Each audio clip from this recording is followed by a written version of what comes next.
Assalamualaikum warahmatullahi wabarakatuh.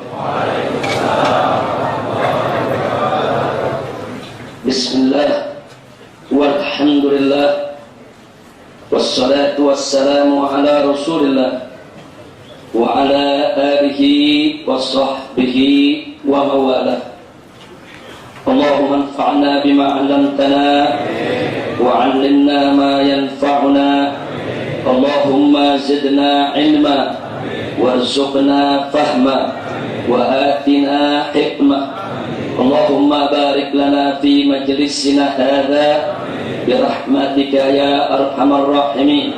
Walhamdulillahi rabbil alamin. Taqabbalallahu minna wa minkum wa taqabbal ya karim. Kepada para habaib, para kiai, para asatidzah, para aktivis, kaum bapak, kaum ibu, hadirin dan hadirat rahimakumullah, baik yang hadir di majelis ini maupun yang sedang mendengarkan radio streaming Front Pembela Islam atau radio Rasil di AM 720 atau radio Wadi di FM 99,70 atau radio FPI Solo yaitu di FM 88,5. Mudah-mudahan kita semua pada pagi hari ini mendapatkan limpahan rahmat dan barakah dari Allah Subhanahu wa taala dan mendapatkan tambahan ilmu yang manfaat yang dengannya makin kuat iman kita, makin mantap Islam kita, makin bagus ihsan kita. Amin ya rabbal alamin. Alhamdulillah pada hari ini orang-orang tua kita, Habib Ali, Habib Idrus dan juga para habaib yang lainnya hadir bersama kita di tempat ini. Dan kita juga kedatangan seorang tamu yaitu Sayyidul Mahbub Al-Habib Hashim Al-Hamid. Beliau datang dari Mukalla Hadramaut, Yaman, di mana beliau datang ke Indonesia ini merupakan utusan resmi dari sejumlah habaib di sana untuk mempelajari yaitu berbagai kemungkinan dalam rangka untuk membangun satu pusat studi Islam di Indonesia dan dipelopori oleh Al-Habib Abu Bakar Al-Mashkur Al-Adani dan juga para habaib yang lainnya yang rencananya ke depan insya Allah yaitu para habaib kita, para ulama, para mustaqafin, ulama-ulama habaib yang dikenal di Timur Tengah sana akan mencoba untuk membuka satu lembaga pendidikan mulai dari ibtidaiyah, tsanawiyah, aliyah sampai universitas dan diupayakan supaya itu bisa menjadi benteng Ahlus Sunnah wal Jamaah dan diupayakan juga majanan cuma-cuma untuk kaum muslimin. Nah, kita doakan mudah-mudahan Habib Hashim Al-Hamid dengan usahanya tersebut, dengan fikrahnya yang thayyibah, mumtazah, jayidah, dimudahkan oleh Allah Subhanahu wa taala. Amin ya rabbal alamin. Sallallahu an yuwaffiqahu lin najat wal falah wal istiqamah fid din wa dunya wal akhirah wa an yanfa'al muslimin. Amin ya rabbal alamin. Baiklah ya ikhwan, sebagaimana kita sama memaklumi bahwa di negeri kita Indonesia ini sekarang ini hampir semua pihak yang benar dan tidak benar semuanya mengaku Ahlus Sunnah wal Jamaah. Sehingga membuat umat kebingungan. Yang maulid ngaku Ahlus Sunnah, yang tidak maulid ngaku Ahlus Sunnah. Yang mengkafirkan ibu bapak Nabi juga mengaku Ahlus Sunnah. Yang membolehkan tawassul, tabarruk, ziarah kubur mengaku Ahlus Sunnah. Yang mengharamkan ziarah, tawassul, tabarruk juga ngaku Ahlus Sunnah. Yang cinta kepada keluarga Nabi ngaku Ahlus Sunnah. Yang benci sama keluarga Nabi juga ngaku Ahlus Sunnah. Nah, jadi ini membuat akhirnya umat kebingungan, ini Ahlus Sunnah yang mana? Nah, karena itu kita kita ingin ingatkan sebagaimana Islam punya identitas dengan usuluddinnya, maka Ahlus Sunnah juga punya identitas dengan usul madhabnya.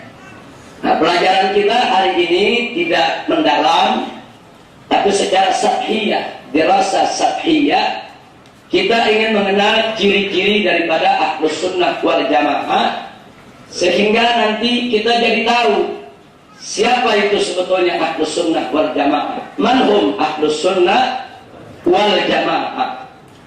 Nah, karena itu pada hari ini kita akan melakukan dirasa sathiyah tentang 101 ciri Ahlus Sunnah wal Jamaah. Yang dengan ciri-ciri ini kita tahu, oh ini Ahlus Sunnah, oh ini bukan. Tapi kita harus waspada. Jangan seseorang bukan mentang-mentang bukan Ahlus Sunnah langsung kita kafirkan, nggak boleh. Nah, dia bukan Ahlus Sunnah belum tentu dia kafir. Seperti kalangan Mu'tazilah, mereka bukan Ahlus Sunnah, tapi mereka bukan kafir. Nah, jadi tolong waspada. Jangan nanti begitu kenal ciri-ciri Ahlus Sunnah yang nggak punya ciri langsung kita kafirkan, enggak begitu. Jadi Mu'tazilah itu musyrik, saudara kita, orang Islam, hanya mereka bukan Ahlus Sunnah. Nah, ini yang ingin kita pelajari pada kesempatan hari ini. Jadi kalau kita katakan bukan Ahlus Sunnah, bukan berarti mereka kafir, kecuali kalau melanggar usuluddin. Kalau melanggar usuluddin itu kufrun bawah, seperti yang mengaku ada nabi baru setelah Nabi Muhammad SAW, atau ada yang mempertuhan manusia, mengkultuskannya sebagai Tuhan, itu kufrun bawah, itu mutlak kafir dan perlu memang harus kita kafirkan. Jadi kafirkanlah yang kafir dan jangan sekali-kali kita mengkafirkan yang bukan kafir. Nah, jadi pelajaran kita hari ini adalah tentang manhum Ahlus Sunnah wal Jamaah. Siapa itu mereka Ahlus Sunnah wal Jamaah? Nah, beberapa waktu yang lalu kita pernah menyampaikan pada majelis ini bahwa madhab Ahlus Sunnah wal Jamaah, madhab-madhab yang dikategorikan sebagai madhab Ahlus Sunnah wal Jamaah, itu kita bagi menjadi dua. Ada madhab fikih, ada madhab akidah. Untuk madhab fikihnya ada 4. Ini yang populer, yang terkenal, yang masyhur, yang masih ada sampai saat ini. Yaitu yang pertama madhab Hanafi, yang kedua madhab Maliki, yang ketiga madhab Syafi'i, yang keempat madhab Hambali. Jadi kalau sudah disebut madhab Hanafi, Maliki, Syafi'i, Hambali, maka orang langsung terus tahu bahwa mereka adalah madhab Ahlus Sunnah. Jadi kalaupun kita di Indonesia mayoritas madhab Syafi'i, nah, kita jangan nanti mengatakan di luar Syafi'i bukan Ahlus Sunnah. Tidak. Di luar Syafi'i pun ada yang Ahlus Sunnah, yaitu madhab Hanafi, Maliki, dan Hambali. Nah, adapun madhab akidah itu ada 3. Yang pertama Al-Maturidiyah, yang kedua Al-Asy'ariyah, yang ketiga Al-Athariyah. Nah, ulama-ulama madhab Hanafi pada umumnya mereka ikut akidah Maturidiyah dari Imam Abu Mansur Al-Maturidi. Sedangkan ulama-ulama madhab Maliki dan Syafi'i umumnya mereka ikut Asy'ariyah. Adapun ulama-ulama Hambali umumnya mereka ikut Al-Athariyah. Jadi ini perlu kita mengenal mereka-mereka ini adalah madhab Ahlus Sunnah wal Jamaah umumah bil jumlah. Nah, kemudian masing-masing madhab ini punya mumayyizah, punya sedikit ciri yang umum bil aghlab, bil ghalib, yaitu di mana Al-Maturidiyah, Al-Asy'ariyah mereka ini umum dikenal ashabut ta'wil, walaupun mereka juga menggunakan tafwid. Jadi mereka banyak mentakwilkan ayat-ayat sifat yang berkaitan dengan sifat-sifat Allah Subhanahu wa ta'ala. Sedangkan Al-Athariyah mereka dikenal sebagai ashabut tafwid. Ala kulli hal, at-tafwid wa ta'wil min madhhabis salaf. At-tafwid wa ta'wil min madhhabis salaf. Karena itu kita katakan di sini bahwa madhhabus salaf at-tafwid wa ta'wil kilahuma la budda ma'at tanzih. Jadi boleh kita takwil, boleh kita tafwid, tapi harus dengan tanzih, sehingga tidak ada tasbih, tidak ada tajsim, yaitu di dalam mensifatkan Allah Subhanahu wa ta'ala. Nah, ini umuman yang disebut dengan madhab ahlus sunnah wal jamaah. Jadi supaya kita kenal, jadi kalau besok dengar ada Maturidiyah, itu ahlus sunnah. Asy'ariyah itu ahlus sunnah. Al-Adariyah juga ahlus sunnah. Al-Adariyah ini biasanya disebut ahlul hadis atau ahlul adad. Nah, mereka ini juga termasuk ahlus sunnah. Baik, berikutnya langsung kita masuk ke pelajaran kita tentang ciri ahlus sunnah wal jamaah. Itu alamat ahlus sunnah wal jamaah. Kita bicara pertama dari seputar rukun Islam dan rukun iman. Sesuai dengan hadis yaitu malaikat Jibril alaihissalam tentang Islam, iman dan ihsan. Kita pernah bahas di sini bagaimana malaikat Jibril datang kepada Nabi kemudian bertanya, "Akhbirni ya Muhammad anil Islam." Kemudian berikutnya, "Akhbirni anil iman." Yang berikutnya, "Akhbirni anil ihsan."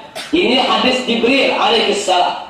Nah, melalui hadis ini, melalui jawaban yang diberikan oleh Nabi, maka ahlus sunnah sepakat bahwa rukun Islam itu ada 5. Dan ini merupakan ciri pertama daripada ahlus sunnah wal jamaah. Yang kedua, bahwa rukun iman ada 6. Ini ciri kedua daripada ahlus sunnah wal jamaah. Jadi kalau ada kelompok manapun yang mengatakan rukun Islam bukan 5, rukun iman bukan 6, kurang atau lebih, mereka bukan ahlus sunnah wal jamaah. Tapi apakah mereka kafir? Belum tentu. Tergantung substansinya, isinya, melanggar akidah atau tidak, atau tergantung. Nah, seperti umpamanya di dalam rukun Islam kita, rukun Islam ahlus sunnah, yang pertama adalah mengucapkan 2 kalimat syahadat. Yang kedua baru sholat. Nah, ada mazhab di luar ahlus sunnah, mereka melihat rukun Islam yang pertama sholat. Syahadatain menurut mereka 2 kalimat syahadat itu masuk masalah keimanan, bukan masuk rukun Islam. Ini namanya perbedaan sistematika, perbedaan redaksional. Nggak boleh kita kafirkan, kecuali kalau dia tolak 2 kalimat syahadat. 2 kalimat syahadat bukan bagian dari ajaran Islam, kafir. Tapi kalau dia nggak tolak, dia katakan kami terima 2 kalimat syahadat. Nah, itu memang merupakan syarat mutlak orang untuk menjadi seorang muslim. Cuman menurut kami itu bukan rukun Islam yang pertama, itu bagian daripada keimanan. Rukun Islam yang pertama sholat, maka dia tidak kafir. Makanya saya kaget, kadang-kadang ada orang mengkafirkan, oh kalau susunan rukun Islamnya beda kafir. Enggak begitu, saudara. Itu rumus dari mana? Makanya saya agak sedikit terkejut melihat fatwa yang dikeluarkan MUI. Di antara dia gambarkan tentang aliran-aliran sesat yang ada di luar Islam, itu soal rukun iman dan rukun Islam. Nah, kalau beda, itu dianggap di luar Islam. Enggak begitu. Kalau menentang ya, umpamanya rukun Islam kita yang pertama 2 kalimat syahadat. Ada mazhab lain mengatakan 2 kalimat syahadat masuk daripada bagian iman. Berarti dia nentang tidak? Enggak nentang. Kalau enggak nentang enggak boleh dikafirin. Itu cuma beda susunan. Itu namanya perbedaan redaksi, perbedaan sistematika. Kecuali kalau dia katakan 2 kalimat syahadat itu bukan bagian dari ajaran Islam, enggak perlu, kafir, mutlak, kufrun bawah. Nah, jadi tolong dibedakan. Nah, baiklah, saya nggak mau bicara panjang lebar soal mazhab lain. Yang jelas ahlus sunnah wal jamaah, arkanul Islam khamsatun, wa arkanul iman sittatun. Nah, jadi kalau ada rukun Islam di luar daripada yang 5 kita sebutkan ini, atau rukun iman di luar daripada 6, berarti yang bersangkutan bukan ahlus sunnah. Ini ciri. Apapun mazhab kita mau mazhab Maliki, mau mazhab Syafi'i, mau mazhab Hambali, mau mazhab Hanafi, rukun Islam dan rukun imannya sama. Ahlus sunnah sama, tidak ada beda rukun Islam dan rukun iman mereka. Baik, sekarang kita masih ciri ahlus sunnah wal jamaah seputar sumber hukum Islam.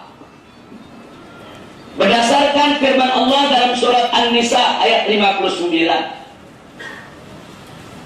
Wallahu subhanahu wa ta'ala qala ya ayyuhalladzina amanu atti'ullaha wa atti'ur rasul wa ulil amri minkum fa in tanaza'tum fi syai'in farudduhu ilallahi war rasul.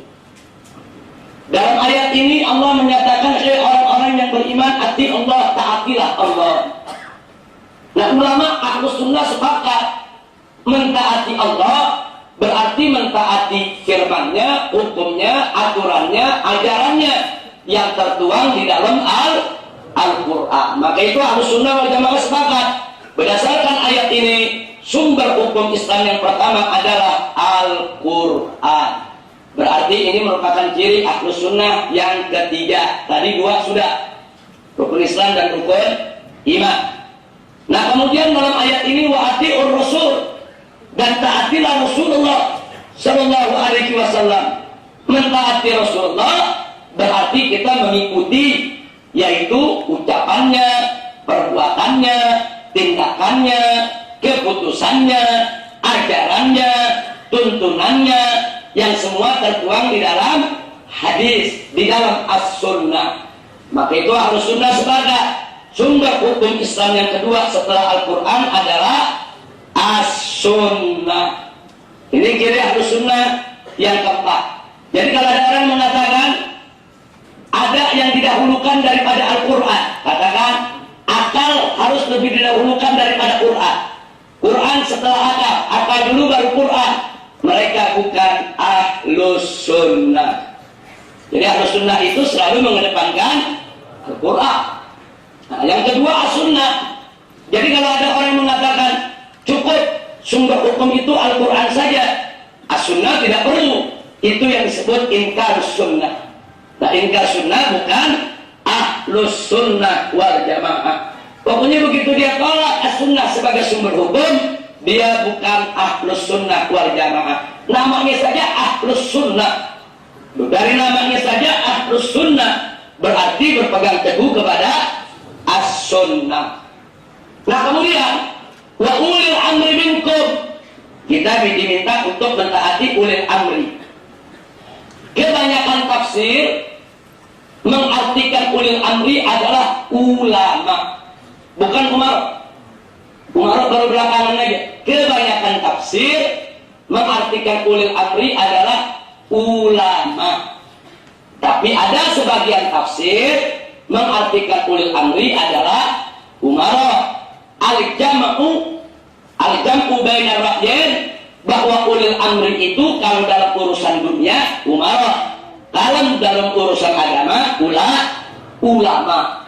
Nah, di sini kita diwajibkan untuk mentaati ulil amri, mentaati ulama dalam urusan agama, mentaati umara dalam urusan dunia, selama putusan mereka sejalan dengan Al-Quran dan As-Sunnah. Nah, kalau kita wajib mentaati umara dan ulama, apalagi mentaati kesepakatan mereka. Jadi kalau pendapat seorang ulama aja perlu kita taati, apalagi pendapat yang merupakan kesepakatan para ulama. Itulah karenanya melalui ayat ini akhirnya ahlus sunnah sepakat bahwa sumber hukum yang ketiga adalah al-ijma'. Jadi kalau ada mazhab yang menolak ijma' sebagai sumber hukum, dia bukan ahlus sunnah. Jadi ahlus sunnah itu nggak menolak al-ijma'. Semua mazhab apapun dalam ahlus sunnah menerima ijma' sebagai sumber hukum setelah Al-Quran dan As-Sunnah. Kemudian yang keempat, ini barusan ciri ahlus sunnah yang kelima, kalau ditotal dari yang awal tadi. Sekarang yang keempat, kita lihat lagi ke firman Allah di atas. Fa in tanaza'tum fi syai'in, kalau kamu berselisih dalam satu perkara, farudduhu ila Allah wa Rasul, maka kembalikan kepada Allah dan Rasul. Jadi kalau kita nyari di Quran tidak ada, di As-Sunnah tidak ada, di Ijma' tidak ada, apa yang terjadi? Tanazuk, yang terjadi perselisihan, yang terjadi pertentangan, karena tidak ada dalam Al-Quran, tidak ada dalam As-Sunnah, tidak ada dalam Al-Ijma'. Nah Allah kasih tahu, kalau kamu berselisih gara-gara nggak ada itu tadi, maka kembalikan kepada Allah dan Rasul. Maksudnya kembalikan kepada Al-Quran dan As-Sunnah. Nah ini maksudnya apa? Kita cari nih dalam Al-Quran, kita buka Quran, nggak ada. Kita buka hadis, nggak ketemu. Kita lihat di Ijma', nggak ada juga. Kita ribut, Allah suruh balikin ke Al-Quran dan As-Sunnah. Kita balik lagi ke Al-Quran, ada nggak? Tetap nggak ada. Balik lagi ke As-Sunnah, tetap nggak ada. Ribut lagi, begitu ribut suruh kemana? Balik lagi ke Al-Quran dan As-Sunnah. Jadi maksud ini ayat kemana? Mustahil Allah memerintahkan hambanya dengan suatu perintah yang main-main. Mustahil Allah memerintahkan hambanya dengan suatu perintah, saudara, yang sia-sia. Itu namanya sia-sia tadi. Kita dari Quran nggak ada, Sunnah nggak ada, ribut, suruh balik lagi ke Quran dan Sunnah. Cari lagi nggak ada, ribut lagi, suruh balik lagi. Ini main-main atau gimana? Apa mungkin Allah memerintahkan kita yang sia-sia? Apa mungkin Allah memerintahkan kita sesuatu yang main-main? Tidak, sudah. Nah, disinilah kalau kita cari di Quran tidak ada, di As-Sunnah tidak ada, di Ijma' tidak ada, kita berselisih, suruh balik lagi ke Quran. Maksudnya cari yang mirip, cari yang mirip, cari yang serupa. Contoh, kita mau bicara narkoba, atau kita bicara hutang, atau ganja, atau heroin. Kita cari di Quran, ada nggak? Nggak ada. Cari di As-Sunnah, nggak ada. Cari di Ijma' ulama salaf, nggak ada. Begitu nggak ada, kita ribut. Ini jadi bagaimana hukumnya nih? Nah, begitu kita ribut, disuruh balik lagi ke Quran dan Sunnah cari. Ada nggak? Nggak ada. Bulak-balik 1000 kali tetap nggak ada. Makanya kalau sudah lihat Quran tidak ada, As-Sunnah tidak ada, Al-Ijma' tidak ada, kita ribut, balikin lagi ke Al-Quran, cari yang serupa. Begitu cari yang serupa, ketemu khamr. Di dalam Al-Quran ada, khamr itu haram karena memabukkan. Dalam hadis juga ada. Saudara, tegas Nabi mengatakan bahwa kullu muskirin khamrun wa kullu khamrin haramun. Ketemu, ini ada khamr di dalam Quran. Apa kemiripannya dengan narkoba, heroin, morfin, ganja? Ada kemiripan nggak? Ada. Dalam apa miripnya? Menghilangkan akal, memabukkan. Kita lihat itu khamr haram karena apa? Karena merusak akal, karena menghilangkan akal, karena memabukkan. Narkoba, ganja, heroin, ini juga menghilangkan akal, ini juga memabukkan. Kalau begitu, ganja, heroin, morfin, hukumnya haram. Bagaimana haram? Dikiaskan, disamakan hukumnya dengan apa yang sudah ada dalam Al-Quran dan hadis. Itulah yang disebut al-qiyas. Nah, jadi Ahlussunnah wal Jamaah semua sepakat al-qiyas itu sumber hukum. Maksudnya al-qiyas menyamakan hukum yang belum ada dalam Al-Quran dengan hukum yang sudah ada di dalam Al-Quran atau As-Sunnah, karena ada persamaan illah. Illah itu sebab lahirnya suatu hukum. Kenapa minuman keras itu haram? Karena memabukkan. Itu disebut illah. Illah. Nah, jadi kalau ilahnya sama, hukumnya juga disamakan. Sekali lagi, apa itu qiyas? Menyamakan hukum dari suatu masalah baru yang belum ada dalam Al-Quran dan As-Sunnah dengan hukum yang sudah ada dalam Al-Quran dan As-Sunnah karena ada persamaan illah. Itu disebut al-qiyas. Berarti al-qiyas larinya tetap kepada Al-Quran dan as-sunnah. Inilah ciri ahlus sunnah wal jamaah. Jadi kalau ada madhab yang mengatakan kias bukan sumber hukum, maka dia bukan ahlus sunnah. Jadi ahlus sunnah ini empat ini dipegang kuat. Empat madhab nggak ada nolak, saudara. Madhab Hanafi, Maliki, Syafi'i, Hambali, ini menjadikan Al-Quran, As-Sunnah, Al-Ijma', Al-Qiyas sebagai sumber hukum. Makanya kadang-kadang maaf, istiarat sebentar. Saya kaget ayat Al-Quran yang kita tulis ini dijadikan dalil oleh kelompok anti madhab. Jadi mereka bilang apa? Allah berfirman, "Fa'in tanaza'tum fi syai'in farudduhu ila Allah wa Rasul." Mengapain kita bermadhab? Ada madhab ini, ada madhab itu, akhirnya ribut. Kan Allah udah kasih tahu, kalau ribut balik ke Al-Quran dan As-Sunnah. Nggak usah ke madhab. Ini ayat bukan ayat anti madhab, saudara. Ini salah menggunakan. Coba Anda perhatikan di tengah-tengah masyarakat kita, ada yang suka bicara begitu? Kita jangan bermadhab-madhab. Madhab itu memecah belah umat. Kenapa kita beda-beda pendapat? Kan Allah udah kasih tahu, "Fa'in tanaza'tum fi syai'in farudduhu ila Allah wa Rasul." Kalau kamu ini berselisih tentang suatu perkara, balikin ke Allah dan Rasul, balikin ke Quran dan Sunnah. Kalau madhab ini berselisih, kita balikin ke Al-Quran Sunnah. Nggak usah bermadhab, cukup kita berpegang kepada Al-Quran dan Sunnah saja. Saudara, ini salah menggunakan dalil. Ini ayat bukan ayat anti madhab. Ini ayat baca dari awalnya. Ya ayyuhalladzina amanu atti'ullah wa atti'ur rasul wa ulil amri minkum fa in tanaza'tum fi syai'in farudduhu ila Allah wa Rasul.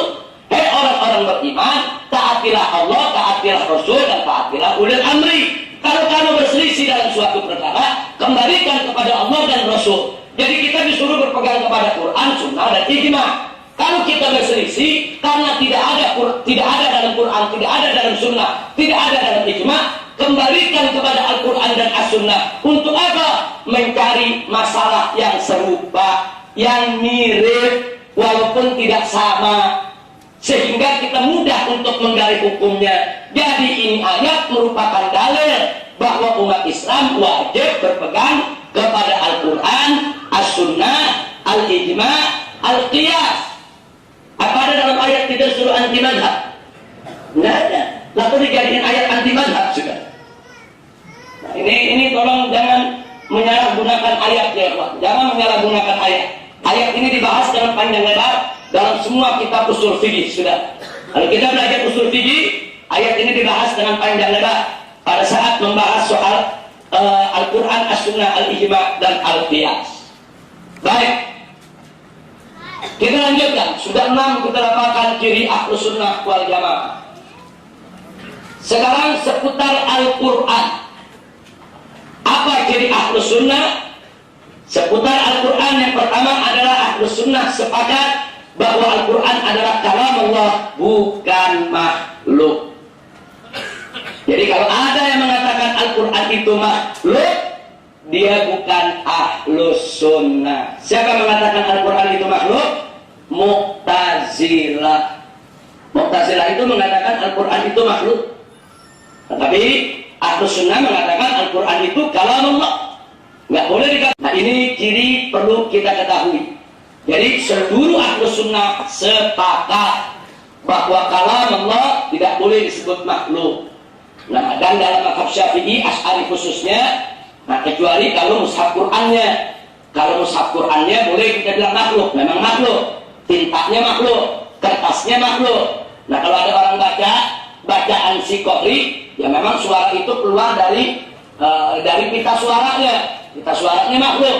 Suara yang keluar dari mulutnya memang makhluk. Tapi kalamullah-nya tidak boleh disebut makhluk.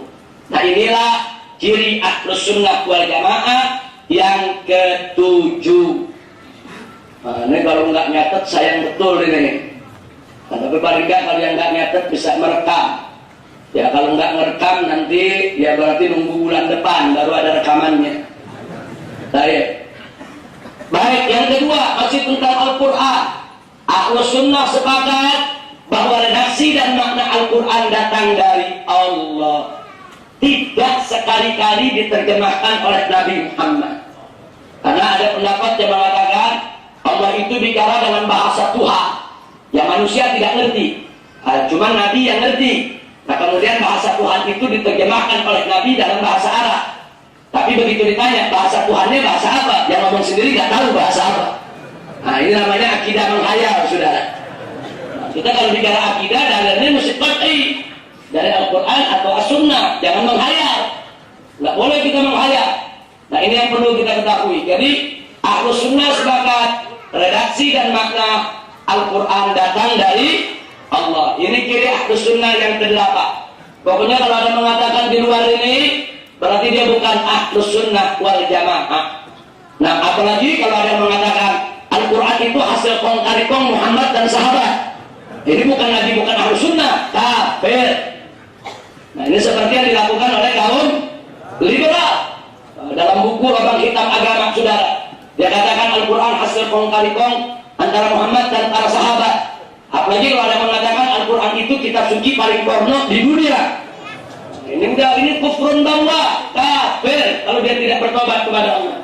Jadi itu bukan bicara ini ciri Ahlus Sunnah, itu ciri Islam. Nah kalau Ahlus Sunnah, saudara, ya tentunya bagian daripada Islam. Baik, yang ketiga masih seputar Al-Quran. Ahlus Sunnah wal Jamaah sepakat Al-Quran itu kamil. Kamil artinya sempurna. Artinya Al-Quran tidak kurang satu ayat pun juga. Jadi kalau Anda mengatakan Al-Quran itu kurang atau lebih, maka dia bukan Ahlus Sunnah. Hati-hati saudara, ini prinsip. Bahkan ini bukan prinsip Ahlus Sunnah lagi, prinsip Islam. Bahwa Al-Quran itu kamil. Kalau ada mengatakan Al-Quran itu kurang, Al-Quran itu lebih, Al-Quran yang ada sekarang ini di tangan umat Islam sudah tidak otentik, sudah tidak asli, itu bagi Ahlus Sunnah bukan Ahlus Sunnah, tapi kafir, keluar dari Islam. Jadi mesti diyakini bahwa Al-Quran itu sempurna.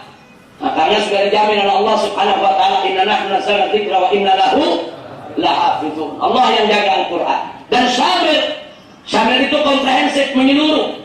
Artinya Ahlus Sunnah sepakat bahwa dalam Al-Quran itu sudah mencakup seluruh persoalan hukum, baik secara eksplisit maupun implisit, baik secara rinci maupun hanya kaidahnya saja yang diletakkan. Dan itu berlaku sampai hari kiamat. Contoh seperti tadi, zaman Nabi narkoba tidak ada, ganja tidak ada. Tapi jangan pikir Al-Quran tidak memberikan kaidah untuk hukumnya. Dengan adanya khamar, di mana yang merusak akal itu diharamkan oleh Allah, itu menjadi kaidah. Apapun namanya sepanjang zaman, kalau ada yang merusak akal, menghilangkan akal, maka hukumnya adalah haram. Nah itu namanya Al-Quran meletakkan kaidah. Jadi ada kaidah dalam Al-Quran diletakkan secara global, ada secara rinci, sehingga Ahlus Sunnah yakin tidak ada satu perkara hukum pun sampai hari kiamat yang dasarnya tidak ada dalam Al-Quran. Kaidahnya pasti ada dalam Al-Quran. Apalagi kita tahu di antara kaidah yang diletakkan oleh Al-Quran, Al-Quran itu yang pertama selalu menjaga hifdzuddin, menjaga agama. Apa saja yang merusak agama pasti diharamkan. Yang kedua, hifdzul akal, menjaga akal. Apa saja yang merusak akal pasti diharamkan. Yang ketiga, hifdzun nasab, yaitu menjaga kesucian nasab. Apa saja yang bisa merusak kemurnian nasab pasti diharamkan. Yang keempat, hifdzul mal, yaitu menjaga keselamatan harta. Apa saja yang merusak harta pasti diharamkan. Nah kemudian masih ada lagi, yaitu hifdzul ard, yaitu menjaga daripada kehormatan. Apa saja yang merusak kehormatan seseorang pasti diharamkan. Masih ada lagi hifdzun nafas, menjaga keselamatan jiwa. Apa saja yang bisa mengganggu keselamatan jiwa pasti diharamkan. Ini namanya kaidah. Enggak peduli itu namanya apa sudah. Pokoknya kalau dia merusak agama, merusak harta, merusak jiwa, merusak kehormatan, merusak kemurnian nasab, itu semua pasti diharamkan oleh Allah dan Rasulnya. Nah maka itu Al-Quran kamil dan syamil. Ini ciri yang ke-9. Kemudian yang keempat seputar Al-Quran, Ahlus Sunnah sepakat bahwa Quran adalah sumber hukum utama. Tadi sudah kita singgung. Kalau ada yang mengatakan ada sumber hukum, yaitu harus didahulukan daripada Al-Quran, maka dia bukan ahlus sunnah. Jadi kalau bicara akal ada di belakang Quran. Jangan akal ada di depan Al-Quran. Jangan Al-Quran disuruh ikutin akal. Akal yang harus ikut Al-Quran. Nah, ini merupakan ciri ahlus sunnah yang ke-10. Yang kelima, seputar Al-Quran. Ciri ahlus sunnah boleh takwid dengan tanzih. Tadi sudah kita singgung. Jadi ahlus sunnah sepakat takwid itu boleh untuk ayat-ayat sifat. Begitu juga ahlus sunnah sepakat boleh melakukan takwil dengan tanzih. Jadi kalau ada yang ngotot takwil tidak boleh, takwil tidak boleh, apalagi sampai mengatakan takwil dan takwil itu sesat, yang bersangkutan bukan ahlus sunnah. Tidak ada ulama ahlus sunnah yang mengatakan takwil itu sesat, takwil itu sesat.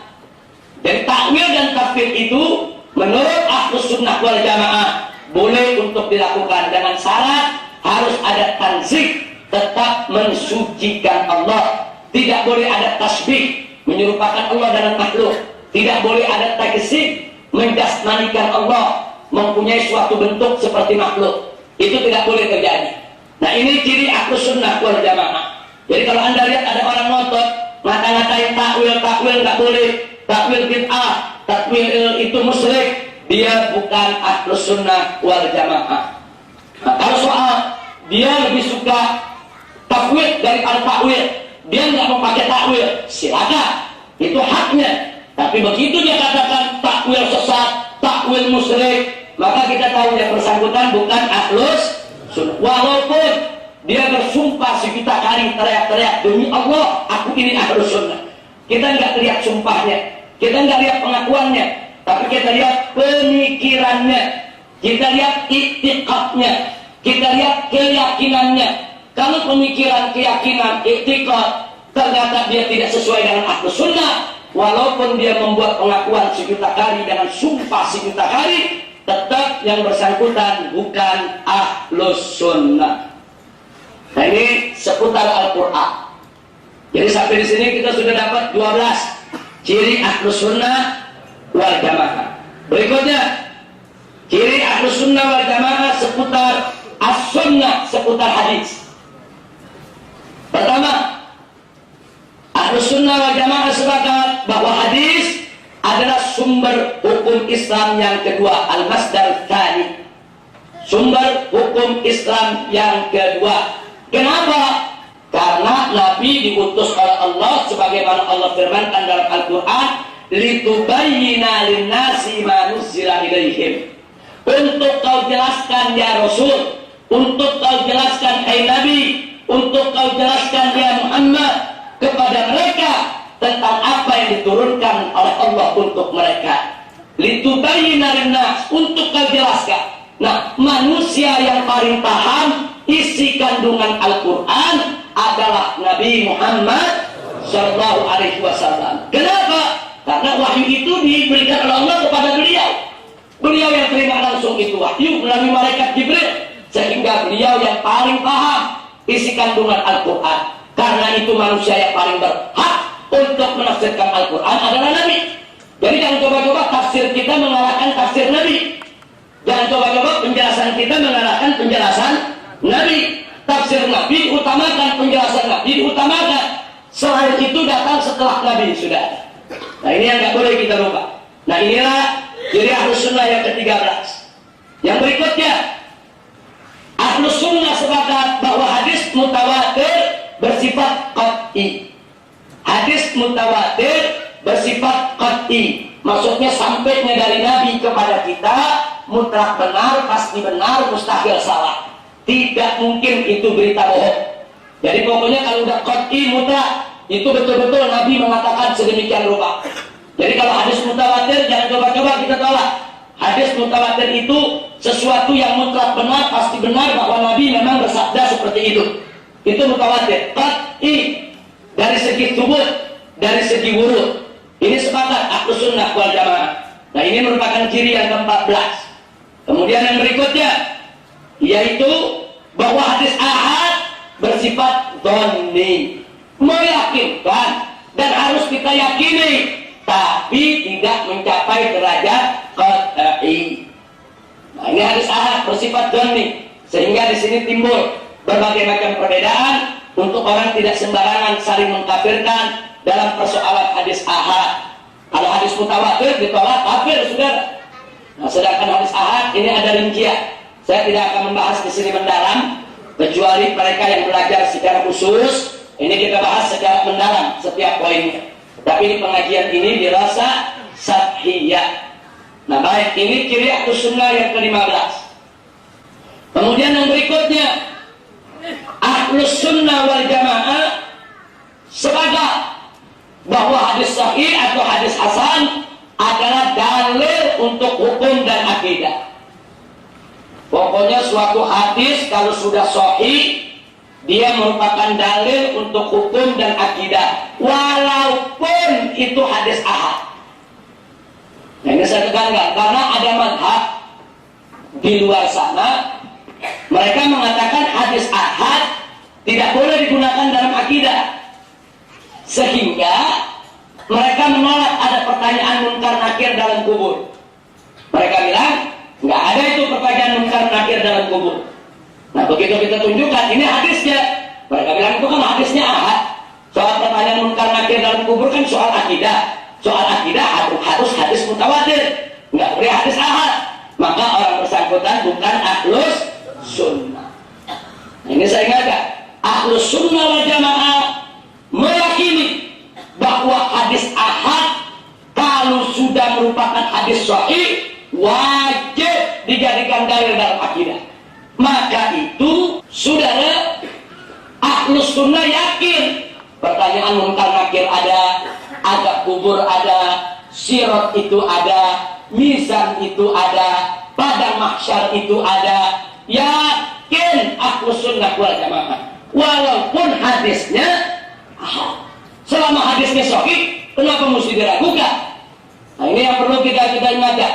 Nah, tapi ada kelompok di luar sana, saudara, salah satu organisasi Islam di luar daripada Ahlus Sunnah yang ada di Indonesia, nah, itu berpendapat siksa kubur nggak ada.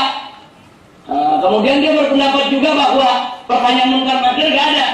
Alasannya karena hadisnya ahad, walaupun itu hadis sahih. Karena menurut mereka dalam urusan akidah harus pakai hadis mutawatir. Berarti mereka Ahlus Sunnah bukan? Bukan. Saya ingatkan, ini ciri kita mesti tahu. Jangan cuma bengkak-bempita Ahlus Sunnah ikut pergerakan, tapi masuknya ke organisasi yang nggak seakidah sama dia. Nah, ini ngawur ini. Kalau Anda Ahlus Sunnah, masuk organisasi yang Ahlus Sunnah. Nah, jadi supaya tidak melakbat pemahaman kita nantinya. Karena organisasi-organisasi itu juga ada visi-misi, mereka juga ada keyakinan-keyakinan, ada standar ajaran-ajaran. Soal kita saling hormat, kita saling hormat. Lalu apakah boleh kita kafirkan yang nggak yakin adanya pertanyaan munkar nakir? Nggak boleh. Nggak boleh kita kafirkan. Kita hanya mengatakan mereka bukan Ahlus Sunnah. Tapi jangan sekali-sekali kita kafirkan. Hati-hati. Mengkafirkan sesama umat Islam ini amrun azim. Takfir bainal muslimin amrun azim. Jadi mengkafirkan di antara umat Islam ini urusan yang sangat besar sekali yang nggak boleh sembarangan kita lakukan. Itulah ciri Ahlus Sunnah yang ke-16. Kemudian yang kelima, hadis dhaif. Nah, jadi saya kumpulkan di sini yang Ahlus Sunnah sepakat atau yang mayoritas Ahlus Sunnah sepakat, saudara. Sehingga pendapat yang mayoritas tadi mu'tabar inda Ahlus Sunnah wal Jamaah, diakui secara representatif mewakili Ahlus Sunnah wal Jamaah. Nah, soal hadis dhaif, pendapat yang representatif mewakili Ahlus Sunnah wal Jamaah yang diakui oleh berbagai kalangan mazhab adalah bahwa hadis dhaif selama dhaifnya tidak parah boleh dijadikan dalil dalam manaqib dan fadailul a'mal. Tapi dalam akidah nggak boleh. Dalam hukum yang fatal nggak boleh. Tapi dalam soal manaqib, fadailul a'mal, amal-amal sunnah boleh. Nah, jadi kalau ada ngotot-ngotot saudara yang menggunakan dalil dhaif dalam bab manaqib, fadailul a'mal, ahli bid'ah, sesat, musyrik, dia bukan ahlus sunnah. Nggak ada ahlus sunnah. Betul, di antara ulama ahlus sunnah ada yang berpendapat bahwa hadis dhaif walaupun dalam manaqib dan fadhailul a'mal tetap tidak boleh digunakan. Ada, tapi mereka tidak mensesat-sesatkan saudara ulama yang lain yang membolehkan hadis dhaif dipakai sebagai dalil dalam manaqib dan fadhailul a'mal. Jadi tolong dibedakan dengan sikap. Kita berbeda pendapat nggak apa-apa. Yang fatal kalau kita sudah saling mengkafirkan sesama umat Islam. Nah inilah ciri ahlus sunnah wal jamaah yang ke-17. Nah berikutnya masih seputar as-sunnah. Ciri ahlus sunnah wal jamaah, hadis maudhu bukan hujjah. Sebagai ahlus sunnah wal jamaah sebagai hadis maudhu. Maudhu itu hadis palsu. Hadis palsu tidak boleh dijadikan dalil. Jadi kalau ada orang ngotot ngaku ahlus sunnah tapi hadis palsu semua dijadikan dalil, dia bukan ahlus sunnah. Kecuali kalau dia tidak tahu. Kalau tidak tahu dikasih tahu bahwa hadis yang Anda gunakan itu palsu. Tapi kalau dia sudah tahu itu hadis palsu, ngotot tetap dijadikan sebagai hujjah, dia bukan ahlus sunnah wal jamaah. Hati-hati ya Pak. Nah inilah ciri ahlus sunnah yang ke-18. Kemudian berikutnya, semua sahabat adil dalam riwayat. Ini prinsip ahlus sunnah wal jamaah. As-sahabat kulluhum udul. Tapi jangan salah paham. As-sahabat kulluhum udul bukan berarti sahabat itu maksum. Jangan salah paham. Bukan berarti sahabat itu tidak punya salah, tidak punya dosa. Bukan berarti sahabat itu maksum suci sebagaimana maksumnya Nabi. Tidak begitu.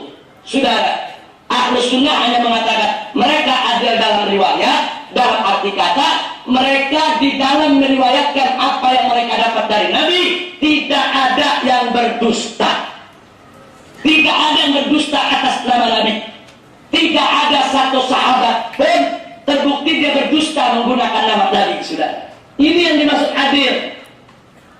Nah, kenapa ahlus sunnah mempertahankan ini? Sebab sahabat itu adalah fondasi penyampaian riwayat, baik Al-Quran maupun hadis. Kita ini dapat Al-Quran, dapat hadis dari Nabi kepada kita melalui siapa? Sahabat. Kalau sahabatnya kita jelekin, kalau sahabatnya kita tajrik, kalau sahabatnya kita tidak percaya, maka Al-Quran dan As-Sunnah akan ikut cacat, saudara. Karena datang dari orang-orang yang cacat. Ini yang mesti kita hati-hati, saudara. Jadi kalau ada orang menyerang sahabat, sebetulnya dia langsung atau tidak langsung itu menyerang daripada fondasi Al-Quran dan As-Sunnah. Al-Quran sampai kepada kita dari Nabi melalui sahabat. As-Sunnah sampai dari Nabi kepada kita melalui sahabat. Nah kalau sahabat itu udah nggak dipercaya, bagaimana? Berarti Al-Quran dan As-Sunnahnya runtuh, saudara. Ikut runtuh. Nah ini yang mesti kita hati-hati waspada. Makanya Ahlussunnah sangat hati-hati soal ini. Jadi Ahlussunnah mengatakan tidak ada sahabat yang berbohong atas nama Nabi. Nah kalau ada sahabat yang berbohong atas Nabi, buktikan. Sahabat yang mana, kapan, di mana, hadis yang mana. Enggak pernah terbukti satupun, sudah. Semua hanya analisa, kira-kira, sukudon dan lain sebagainya. Jadi sekali lagi, as-sahabat kulluhum udul, semua sahabat adil, maksudnya adil fil riwayat. Nah bukan berarti mereka itu maksum, bukan. Kalau ada juga yang mengatakan sahabat Nabi semua maksum, tidak ada dosa, bukan ahlus sunnah, sudah. Karena tidak ada ahlus sunnah yang punya pendapat macam itu. Jadi kalau ada mengatakan sahabat Nabi semuanya maksum, semuanya seperti Nabi, tidak ada dosa, semua bersih. Nah kalau ada yang berpendapat begitu, dia tidak mewakili ahlus sunnah wal jamaah. Baik, ini ciri ahlus sunnah yang ke-19. Yang berikutnya, tadi sudah kita sebut tidak mentajrih sahabat. Nah, jadi ada ilmu namanya ilmu jarah wa ta'dil. Nah, ilmu jarah wa ta'dil maksudnya suatu ilmu yang mempelajari tentang nilai. Nilai seseorang itu bisa dipercaya atau tidak dipercaya dalam meriwayatkan hadis. Nah, kadang-kadang ada orang ini disebut orang ini baik, orang ini bagus, orang ini bisa dipercaya. Saudara, itu namanya ta'dil. Ada koreksi-koreksi, tapi ada juga tajrih. Tajrih itu orang itu dianggap cacat, dianggap tidak dipercaya. Nah maka itu di sini karena semua sahabat adil dalam riwayat, maka tidak dibenarkan mentajrih sahabat. Jadi ilmu jarh wa ta'dil hanya berlaku tabaqat tingkatan setelah sahabat. Setelah sahabat mereka boleh bicara al-jarh wa ta'dil. Tapi di tabaqat sahabat mereka tidak lagi bicara tentang tajrih sahabat yang manapun juga sudah. Nah kemudian dari situ maka perlu kita tahu bahwa Ahlus Sunnah menerima hadis riwayat sahabat. Nggak ada yang ditolak kalau riwayat sahabat sudah. Nah yang mereka periksa adalah rawi di bawah sahabat. Karena rawi di bawah sahabat bisa jadi mereka itu benar, bisa jadi bohong, bisa jadi yang di bawah sahabat itu tidak bagus dalam hafalannya. Tapi untuk di tingkat sahabat, semua sahabat diterima riwayatnya. Karena semua sahabat adil dan tidak boleh mentajrih sahabat. Nah kemudian yang berikutnya, barusan yang ke-21 ciri Ahlus Sunnah. Yang berikutnya, setelah Al-Quran bagi Ahlus Sunnah, kitab yang terbaik adalah Bukhari dan Muslim. Tapi jangan salah paham, bukan berarti Bukhari Muslim dua imam ini maksum, tidak punya dosa, tidak punya salah. Enggak ada Ahlus Sunnah yang mengatakan begitu. Sahabat Nabi aja tidak maksum, apalagi Imam Bukhari dan Muslim. Imam Bukhari dan Muslim manusia biasa yang tidak luput dari kritik. Kitab Bukhari pun dikritik, kitab Muslim pun dikritik. Saudara Imam Baihaqi juga pernah mengkritik kedua kitab ini. Seorang imam dari Ahlus Sunnah wal Jamaah, tidak ada masalah. Itu merupakan kajian-kajian ilmiah dan urusan kritik hadis. Tapi sungguh pun Bukhari Muslim tidak luput dari kritik. Tetap keduanya merupakan kitab yang terbaik min ba'dil Qur'anil Karim, setelah Al-Quranul Karim. Jadi kalau ada yang menolak Bukhari, menolak Muslim, berarti bukan Ahlus Sunnah. Ini kita bicara ciri, saudara. Jadi ciri Ahlus Sunnah itu jelas. Itu ciri yang ke-22. Nah kemudian kita lanjut seputar akidah. Seputar akidah ciri Ahlus Sunnah. Kita lihat yang pertama, cinta kepada Ahlul Bait dan cinta kepada para sahabat Nabi. Siapa itu Ahlul Bait? Ahlul Bait itu semua keluarga Nabi termasuk keturunannya. Jadi kalau ada orang ngaku Ahlus Sunnah tapi tidak cinta kepada Ahlul Bait, dia bukan Ahlus Sunnah. Jadi Imam Abu Hanifah sangat cinta kepada Ahlul Bait. Bahkan Imam Abu Hanifah termasuk penyokong pemberontakan yang dilakukan oleh Imam Zaid. Saudara, Imam Zaid putra daripada Imam Ali Zainal Abidin melakukan pemberontakan kepada pemimpin yang zalim. Imam Abu Hanifah salah satu penyokongnya. Begitu juga Al-Imam Malik, itu salah satu penyokong daripada gerakan Muhammad Ibn Hasan An-Nafsus Zakiyah. Itu cucu daripada Sayyidina Hasan yang melakukan pemberontakan terhadap pemerintah yang zalim. Nah, jadi biar kita tahu ulama-ulama Ahlus Sunnah dari dulu itu sangat menyokong perjuangan-perjuangan daripada keluarga Nabi kita Muhammad sallallahu alaihi wasallam. Begitu juga Al-Imam Asy-Syafi'i dan Al-Imam Ahmad rahimahumullah ta'ala wa ardahuma. Beliau kedua imam ini adalah imam Ahlus Sunnah wal Jamaah yang sangat-sangat mencintai dan menghormati Ahlul Bait Nabi kita Muhammad sallallahu alaihi wasallam. Nah, maka itu jangan kalau kita cerita Ahlul Bait belum apa-apa udah dituduh Syiah, saudara. Ini baru kita cerita telah berkata Sayyidina Ali, Sayyidina Husain, Sayyidina Hasan, wah ini Syiah ya. Enggak begitu, saudara.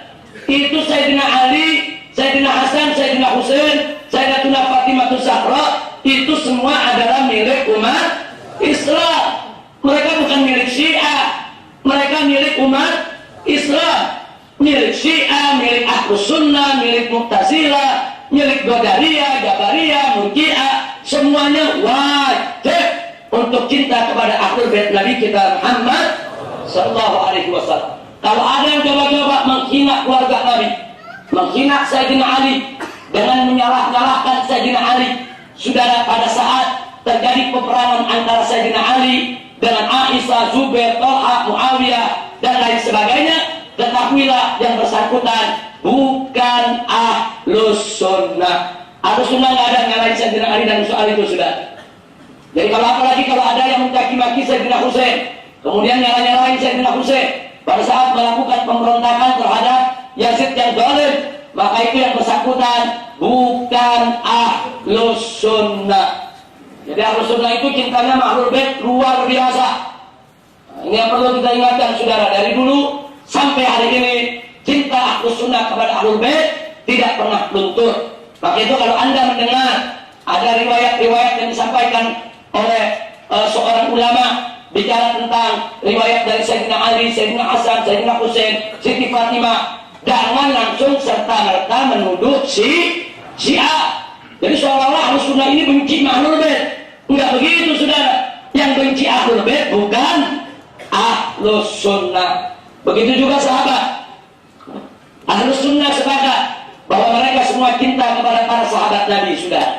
Jadi kalau Anda mendengar ada orang mencaci maki sahabat, menghina sahabat Nabi, mereka bukan Ahlus Sunnah. Apalagi yang menghina sekelas Sayyidina Abu Bakar Siddiq, Sayyidina Umar ibn Khattab, Sayyidina Utsman ibn Affan, Sayyidina Ali ibn Abi Thalib radhiyallahu taala anhum, sahabat-sahabat besar Nabi.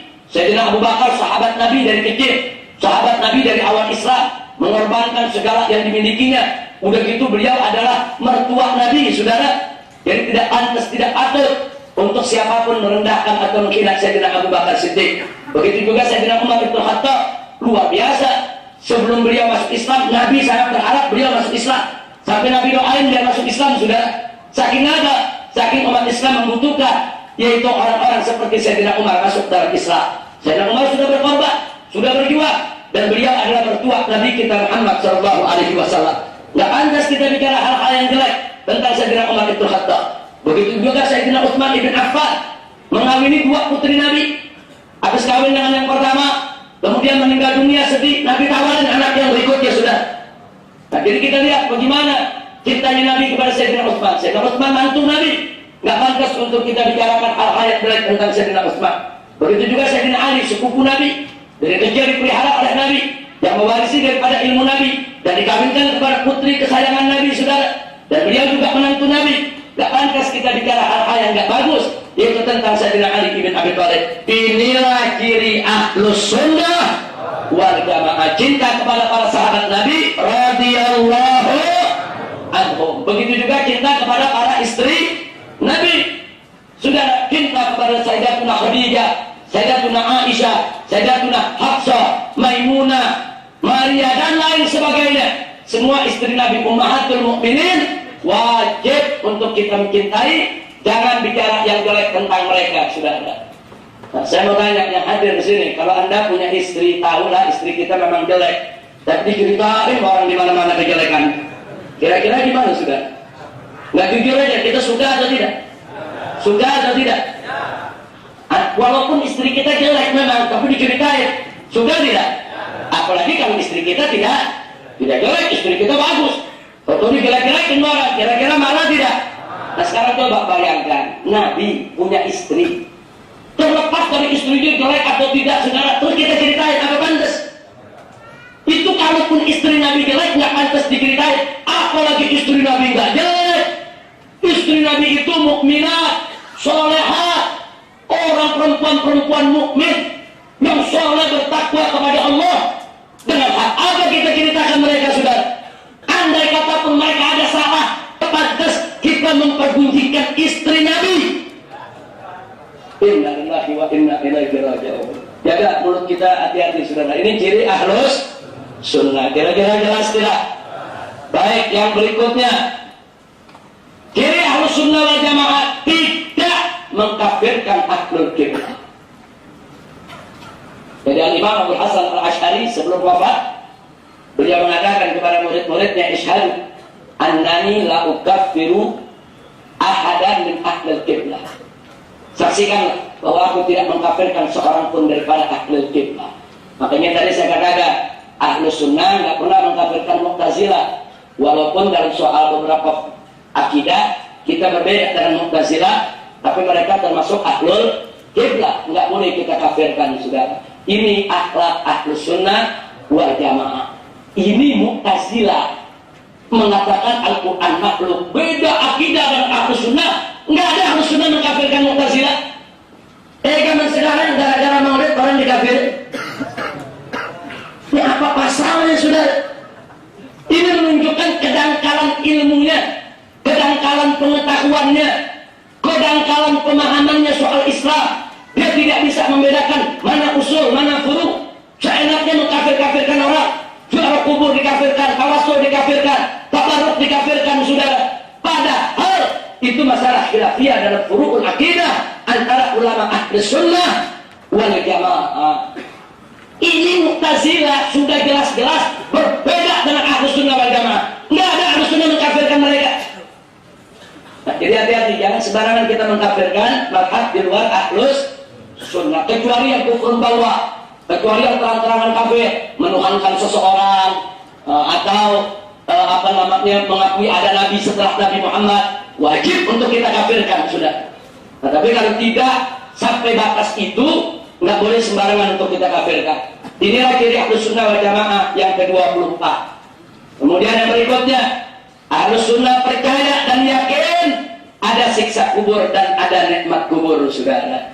Jadi kalau ada yang mengatakan siksa kubur tidak ada, nikmat kubur tidak ada, adanya nanti siksa akhirat. Jadi selama belum kiamat, belum ada siksa akhirat, siksa kubur nggak ada, maka mereka bukan ahlus sunnah. Jadi ahlus sunnah wajib percaya dengan siksa kubur dan nikmatnya, bahwa inna adzabal qabri haqqun wa na'imal qabri haqqun. Nah, kemudian yang berikutnya, percaya adanya as-sirat, adanya mizan, timbangan, adanya pada mahsyar. Ini ciri ahlus sunnah yang ke-26. Ahlus sunnah yang berbeda soal itu. Jadi al-iman itu adanya di as-sirat wal mizan wal mahsyar, itu anda ahlus sunnah wal jamaah. Kemudian yang berikutnya, saudara, ahlus sunnah sepakat bahwa boleh untuk ziarah, tawassul dan tabarruk. Nggak ada perbedaan di antara ahlus sunnah soal itu, saudara. Nah, kalaupun perbedaan, mereka hanya berbeda dalam tafsir, rincian-rincian hukum. Tapi berjumlah tidak ada perbedaan. Jadi kalau ada yang mengatakan ziarah kubur haram, musyrik, bid'ah, dolalah, bukan ahlus sunnah. Sudah. Oh, alasan mereka apa? Karena ziarah kubur itu nyembah kuburan. Saya mau tanya, ziarah kubur menyembah kuburan sama atau beda? Sama atau beda? Apa ada ahlus sunnah membolehkan nyembah kuburan? Menurut ahlus sunnah nyembah kuburan halal atau haram? Haram, saudara. Haram kita menyembah kuburan, sudah. Nggak boleh. Ini kita bicara bukan menyembah kuburan, ziarah kubur orang Islam. Itu ajaran Nabi. Nabi mengatakan dalam hadis sahih, kuntu nahaitukum an ziyaratil kubur, al-an ala fazuruha. Dulu aku larang kalian daripada ziarah kubur, sekarang ziarahlah kalian ke kuburan. Berarti ajaran Nabi bukan? Ajaran Nabi. Sepakat ahlus sunnah, sudah. Nah, jadi jangan-jangan diputar balik, kalau nyembah kuburan haram. Nggak ada perbedaan di antara ahlus sunnah. Tapi ziarah kubur masyru'ah, disyariatkan. Begitu juga tawassul dan tabarruk. Ini ciri ahlus sunnah wal jamaah yang ke-27. Saya tidak mau rincikan lagi, sebab tawassul kalau dirincikan bisa 2 jam, tabarruk dirincikan bisa 2 jam. Belum dalil-dalilnya dengan berbagai macam perbedaan. Tapi insya Allah nanti ada saatnya kita bahas satu persatu di sini.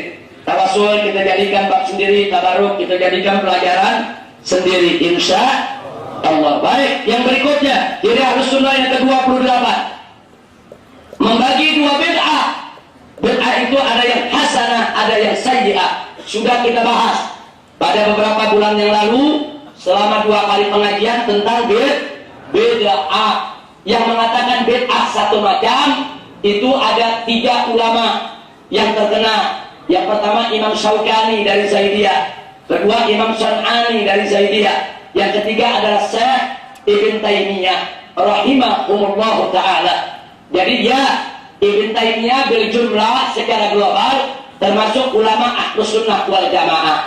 Tapi tidak setiap pendapat Ibn Taimiyah representatif mewakili ahlus sunnah wal jamaah. Ada beberapa pendapat Ibn Taimiyah yang bertentangan dengan akidah ahlus sunnah wal jamaah. Nanti akan kita lihat, sudah.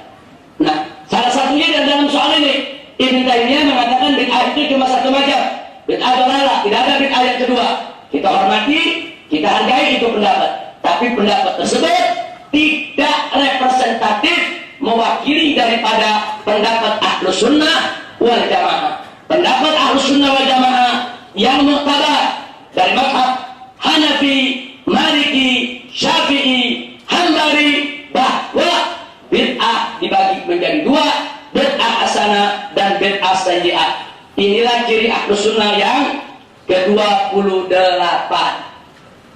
Baik, berikutnya seputar akidah, masih akidah. Ahlus Sunnah wal Jamaah tidak mengkafirkan pendosa besar. Ini penting ini, saudara. Saya ingin ingatkan, Ahlus Sunnah wal Jamaah tidak mengkafirkan pendosa besar. Ahlus Sunnah la yukaffiruna murtakibal kabirah. Sekarang ini kita lihat banyak orang gampang betul mengkafirkan, saudara. Gampang betul mengkafirkan. Pemerintah Indonesia tidak pakai hukum Islam, kafir. Yang kerja dengan pemerintah jadi pegawai negeri berarti ridho hukum Islam dari pakai, kafir. Tentara sama polisi karena bela pemerintah yang tidak menegakkan hukum Islam, kafir. Rakyat yang ikut bikin KTP kepada pemerintah yang enggak menerapkan hukum Islam, kafir. Jadi yang muslim yang mana, sudah? Ini mesti hati-hati, saudara. Betul, tidak menerapkan hukum Islam dosa besar. Tapi tidak boleh sembarangan kita kafirkan, saudara. Orang tidak melaksanakan sholat 5 waktu dosa besar. Tapi apakah dia kafir? Tergantung. Kalau dia meninggalkan sholat karena menganggap sholat tidak perlu, sholat tidak wajib, tidak ada kewajiban sholat, kafir. Tapi kalau dia mengatakan sholat wajib, cuman anda males, dia fasik, saudara. Dia dolim, dia fasik, dia dolim, dia dosa besar. Tapi nggak boleh dikafirkan. Itu sholat yang paling penting, termasuk menerapkan hukum Islam. Tanya kepada mereka, kenapa anda tidak menerapkan hukum Islam? Kalau mereka bilang hukum Islam sudah tidak relevan, hukum Islam sudah tidak bagus, hukum Islam tidak adil, hukum Islam tidak benar, hukum Islam tidak perlu diterapkan, kafir. Tapi kalau mereka punya alasan, iya, saya sebagai muslim saya akui hukum Islam itu bagus, hukum Islam itu yang terbaik, saya beriman. Tapi bagaimana ya? Ini kan Bhinneka Tunggal Ika. Ini kan masyarakatnya heterogen, macam-macam alasan politik dia pakai. Ini sama orang yang sholat dan enggak sholat karena malas. Sudah, dia fasik, dia dolim, tapi nggak boleh sembarangan kita kafirkan. Dia dosa besar. Ahlus Sunnah wal Jamaah tidak ada yang mengkafirkan seorang muslim karena dosa besar, sudah. Ini tolong hati-hati, makanya jangan sembarangan ngafir-ngafirin orang, saudara. Jangan. Orang nggak pakai jilbab, dosa. Tapi apa boleh kita kafirkan? Nggak boleh. Nah kalau kafir, berapa juta yang kafir di Indonesia, sudah. Jangan kafir. Ada perempuan nggak pakai jilbab, saudara. Dia muslimah, dia saudara kita. Cuma dia melakukan dosa. Itulah dakwah kita. Sadarkan dia supaya besok dia mau pakai jilbab. Jangan langsung dikafirin. Nggak pakai jilbab, kafir. Ini kalau semua dikafir-kafirin, akhirnya besok muslimnya di Indonesia tinggal 10 orang, saudara. Insya Allah, kira-kira jelas tidak? Jadi Ahlus Sunnah wal Jamaah sangat hati-hati, tidak mengkafirkan pendosa besar, saudara. Jangan tiru-tiru kaum Khawarij. Khawarij dulu mengkafirkan Sayyidina Ali, mengkafirkan Muawiyah. Karena dianggap apa? Karena dianggap sudah menyimpang dari agama. Kita bukan Khawarij yang seenaknya mengkafir-kafirkan orang Islam hanya karena dosa besar. Nah kalau dosa besar aja nggak boleh dikafirin, terus dosa yang kecil gimana? Apalagi saudara, dosa-dosa yang besar aja nggak boleh kita kafirkan. Kalau fasik, iya, dolim, iya, asim, iya, asi, dosa, adem, dia pendosa, iya. Tapi untuk dikafirkan nggak boleh. Ini ciri Ahlus Sunnah wal Jamaah yang ke-29. Yang berikutnya ciri Ahlus Sunnah yang ke-30. Ahlus Sunnah percaya yakin ada karamatul awliya. Kita beriman, kita percaya. Nu'min wa nusaddiq diwujudi karamatil awliya. Jadi kalau ada yang mengatakan saya Ahlus Sunnah tapi nggak percaya dengan karamah awliya, dia bukan Ahlus Sunnah. Jadi sekali lagi nggak ada Ahlus Sunnah yang nggak percaya karamah awliya. Karena Nabi punya mukjizat, aulia punya karamah, orang-orang mukmin punya ma'unah. Itu ada firasah yang diberikan oleh Allah Subhanahu wa taala. Baik, kemudian yang berikutnya, surga dan neraka kekal, saudara. Ini Ahlus Sunnah. Ibnu Taimiyah rahimahullah mengatakan surga dan neraka tidak kekal. Inilah salah satu tadi saya katakan dalam soal ini, Syekhul Islam Ibnu Taimiyah rahimahullah taala tidak representatif mewakili Ahlus Sunnah. Ahlus Sunnah semua yakin bahwa surga dan neraka kekal. Kenapa? Karena dikekalkan oleh yang Maha Kekal melalui firman-firman dari dalam Al-Quran Al-Karim. Berapa banyak Allah sebutkan orang-orang yang masuk surga ataupun neraka khalidina fiha. Jadi Allah yang mengekalkan surga dan neraka. Itu akidah Ahlus Sunnah wal Jamaah. Jadi kalau Ibnu Taimiyah mengatakan surga dan neraka tidak kekal. Surga dan neraka tidak kekal. Nah, maka itu dalam soal ini jangan terus dikatakan, oh kalau gitu nih Ahlus Sunnah berbeda pendapat. Tidak. Ahlus Sunnah tidak ada perbedaan soal ini, sudah. Pendapat Ibnu Taimiyah itu qaulun ra'yul syad. Itu pendapat yang menyimpang dalam persoalan ini. Tapi bil jumlah beliau tetap ulama Ahlus Sunnah wal Jamaah. Kemudian yang berikutnya, menolak tasbih dan tajsib. Ahlus Sunnah sepakat tidak boleh ada tasbih, menyerupakan Allah dengan makhluk. Mengatakan Allah punya tangan, Allah punya kaki, Allah punya mata, seperti anggota badannya makhluk. Atau tajsib, menjasmanikan Allah. Allah duduk di kursi. Nah, jadi kalau Allah duduk di kursi, berarti Allah lebih kecil dari kursi, karena Allah muat di kursi. Padahal kursi itu diciptakan oleh Allah. Kan lucu, penciptanya lebih kecil dari yang diciptakan, saudara. Nah, ini dalam akidah Ahlus Sunnah nggak boleh ada. Ditolak itu. Tasbih dan tajsib. Ini ciri Ahlus Sunnah yang ke-32.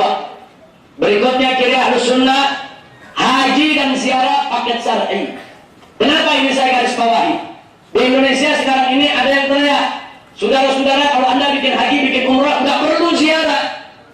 Habis haji umrah langsung aja pulang. Nggak ada tuh sunnah tuh ziarah ke sana. Saudara, ini bukan Ahlus Sunnah wal Jamaah. Kita dianjurkan, seluruh ulama-ulama Ahlus Sunnah wal Jamaah menganjurkan, siapa melakukan haji dari negeri-negeri lain, jangan lupa untuk ziarah, baik ke masjid Nabi maupun ke kubur Nabi kita Muhammad sallallahu alaihi wasallam. Kalau ziarah masjid, sepakat ulama, la tasuddur rihal illa ila thalathati masajid. Jadi jangan kita kencangkan perbekalan kita, saudara, kecuali ketiga masjid. Salah satunya adalah Masjid Nabawi. Kalau ziarah kuburnya jelas. Kalau ziarah kubur orang Islam biasa saja dianjurkan oleh Nabi, apalagi ziarah kubur Nabi, apalagi ziarah kubur Nabi. Nah, jadi mimbabil aula, ziarah kubur Nabi harus lebih diperhatikan daripada ziarah kubur orang-orang Islam yang lainnya, saudara. Jadi itu pakai. Jadi kalau ada teriak-teriak begitu, saudara, dia bukan Ahlus Sunnah. Itu ciri Ahlus Sunnah wal Jamaah yang ke-33. Yang ke-34, Ahlus Sunnah sepakat doa, membayarkan utang, sedekah, puasa, haji buat mayit, manfaat dan sampai. Tidak ada perbedaan di antara Ahlus Sunnah, sudah. Jadi kalau ada yang bilang bayar utang buat mayit nggak sampai, sedekah nggak sampai, puasa nggak sampai, haji nggak sampai, bukan Ahlus Sunnah. Nah, kalau di luar ini, apakah bacaan Yasin sampai untuk mayit? Ulama berbeda pendapat. Yang berbeda saya nggak masukkan, karena perbedaannya cukup besar. Tapi dalam mazhab Syafi'i, saudara, yang muktabar bahwa membaca bacaan Al-Quran untuk mayit manfaat dan sampai. Alhamdulillah. Baik, sekarang seputar Ahlul Bait. Kita perhatikan. Ahlus Sunnah wal Jamaah sepakat bahwa Nabi memiliki dzurriyyah, memiliki keturunan. Jadi kalau ada orang ngaku Ahlus Sunnah mengatakan Nabi nggak punya keturunan karena anak Nabi perempuan, yang laki meninggal dari kecil, jadi keturunan Nabi tidak ada, dia bukan Ahlus Sunnah. Anda perlu tahu bahwa pada saat putra Nabi yang laki-laki meninggal dunia, orang-orang kafir di Mekah bersorak-sorai, saudara, gembira. Mereka mencela Nabi. Apa mereka bilang? Muhammad abtar, Muhammad terputus keturunannya. Orang kalau nggak punya anak laki, turunan terputus, orang Arab bilang abtar. Itu bahasa untuk menghina, saudara. Muhammad abtar, Muhammad abtar. Nabi sedih. Kemudian turun malaikat Jibril alaihissalam membawa wahyu dari Allah, menghibur kesedihan Nabi. Apa bunyi firman yang Allah nyatakan kepada Nabi? Inna a'tainakal kautsar. Sesungguhnya telah kami berikan kepada engkau al-kautsar. Kalau kita kaitkan dengan sababun nuzul, yang dimaksud al-kautsar di sini adalah keturunan yang banyak. Tapi kalau kita kaitkan dengan makna lughah, bukan hanya keturunan yang banyak, tapi semua nikmat yang banyak, saudara. Tapi kalau kita lihat sababun nuzul, saudara, ini berkaitan dengan celaan terhadap Nabi. Makanya di akhir surat dikatakan inna syani'aka wal abtar. Sesungguhnya yang membencimu, yang mencelakmu, mereka yang abtar, mereka yang terputus keturunannya, bukan kau ya Muhammad. Berarti ini jaminan keturunan Nabi terputus tidak? Nah, kalau keturunan Nabi tidak terputus, padahal Nabi tidak punya anak lagi kecuali meninggal masih kecil, maka turunan Nabi berasal daripada putrinya. Dan itu Nabi sampaikan. Nabi yang mengatakan, saudara, bahwa setiap nasab seseorang, saudara, itu ikut bapaknya, kecuali waladai Fatimah, kecuali putra daripada Fatimah, fa'ana abuhum, maka aku adalah ayah mereka. Kenapa Nabi mengatakan begitu? Karena sudah ada jaminan daripada surat Al-Kautsar. Jadi itu akidah Ahlussunnah, saudara. Enggak ada Ahlussunnah mengatakan Nabi enggak punya keturunan. Nabi punya keturunan, yaitu daripada anak-anak Sayyidatina Fatimah Zahra radhiyallahu taala anha. Jadi kalau ada mengatakan Nabi tidak punya keturunan, saudara, mereka bukan Ahlus Sunnah. Kemudian yang berikutnya, Ahlus Sunnah sepakat bahwa zuriyah Nabi berasal dari Sayyidatuna Fatimah. Barusan sudah kita sebutkan, saudara, itu yang ke-36. Dari mana turunan Nabi? Dari Sayyidatuna Fatimah. Kemudian Ahlus Sunnah juga sepakat, saudara, bahwa zuriyah Nabi termasuk Ahlul Bait. Jadi kalau ditanya Ahlus Sunnah siapa itu Ahlul Bait, mereka berbeda-beda pendapat tentang Ali Muhammad. Ada mengatakan Ali Muhammad itu semua Bani Hashim, ada mengatakan termasuk Bani Muttalib, ada mengatakan dengan berbagai macam pendapat. Tapi menariknya semua sepakat bahwa turunan Nabi termasuk Ahlul Bait. Ini adalah akidah Ahlus Sunnah wal Jamaah, saudara. Itu ciri yang ke-37. Ciri yang ke-38, mengakui dua hadis takwir. Dalam riwayat Bukhari disebutkan Nabi mengatakan bahwa aku meninggalkan dua peninggalan yang berat kepada kamu sekalian, kitabullah was sunnati, yaitu Al-Quran dan sunnahku. Dalam riwayat Muslim, Nabi menyebutkan, aku tinggalkan dua peninggalan untuk kamu sekalian, yaitu kitabullah wa itrati ahli baiti, yaitu Al-Quran dan keturunanku Ahlul Baitku. Nah, ini kalau Ahlus Sunnah dua-dua diambil, saudara. Artinya apa? Nggak ada satu hadis diambil, satu lagi dibuang, saudara. Nah, sekarang ini muncul kelompok yang ambil cuma Bukhari saja, kitabullah wa sunnati, kitabullah wa itratinya dibuang di tong sampah, saudara. Ada juga kelompok yang sebaliknya, kitabullah wa itrati diambil, yang sunnati dia buang juga, saudara. Ahlus Sunnah tidak begitu. Ahlus Sunnah menyatakan dua-dua hadis sahih dan wajib diamalkan. Artinya bahwa Nabi meninggalkan Al-Quran dan As-Sunnah sebagai penjelas isi kandungan Al-Quran. Selanjutnya Nabi meninggalkan zuriyahnya, Ahlul Baitnya, untuk memelihara, menjaga, membela, menegakkan, memperjuangkan daripada penegakan Al-Quran dan As-Sunnah. Makanya keturunan Nabi dari zaman ke zaman sampai hari ini tidak akan pernah luput, tidak akan pernah kosong dari orang-orang yang selalu berjuang untuk membela Al-Quran dan As-Sunnah, saudara. Zaman mana yang kosong? Tidak ada. Setiap zaman pasti ada keturunan Nabi yang bela Al-Quran dan As-Sunnah. Kenapa? Inilah amanat Nabi. Aku tinggalkan kepada kalian dua peninggalan yang maha berat, Al-Quran, As-Sunnah, dan aku punya keluarga. Ada apa dengan keluarganya? Anak keluarganya akan jaga itu sampai hari kiamat, saudara. Alhamdulillahirabbil alamin. Itu yang ke-38. Nah, kemudian yang berikutnya, ciri Ahlus Sunnah yang ke-39, mengakui keutamaan Ahlul Bait. Keluarga Nabi itu punya keutamaan, bukan untuk dibangga-banggakan, bukan untuk disombong-sombongkan. Tapi umat Islam pun jangan coba-coba menolak keutamaan Ahlul Bait, saudara. Karena menolak keutamaan Ahlul Bait berarti menolak isi kandungan Al-Quran dan As-Sunnah. keutamaan keluarga Nabi ada dalam Al-Quran, ada dalam As-Sunnah. Kita tidak perlu, tidak butuh dalam hadis-hadis palsu, hadis-hadis sahih lebih dari cukup yang menunjukkan daripada keutamaan Ahlul Bait. Ahlus Sunnah semua mengakui Ahlul Bait punya keutamaan, keluarga Nabi punya keutamaan, punya fadail. Tidak ada ulama Ahlus Sunnah yang menolak itu. Kalau ada orang yang Ahlus Sunnah mengatakan Ahlul Bait sama aja dengan yang lain, gak punya keutamaan, nggak ada fadailnya, biasa-biasa aja, maka dia bukan Ahlus Sunnah. Apalagi kalau dia ngajarin benci sama keluarga Nabi. Ini musuhnya Ahlus Sunnah, sudah. Baik, yang berikutnya, dari Ahlus Sunnah wal Jamaah yang ke-40, saudara, mengakui ibu dan ayah Nabi tidak kafir. Tapi ada segelintir ulama Ahlus Sunnah yang mengatakan ibu bapak Nabi kafir. Kita hargai itu pendapat, kita hormati itu pendapat, tapi pendapat tersebut tidak mewakili Ahlus Sunnah wal Jamaah. Di antara mengatakan ibu bapak Nabi kafir itu Ibn Taimiyah dan mengikutnya.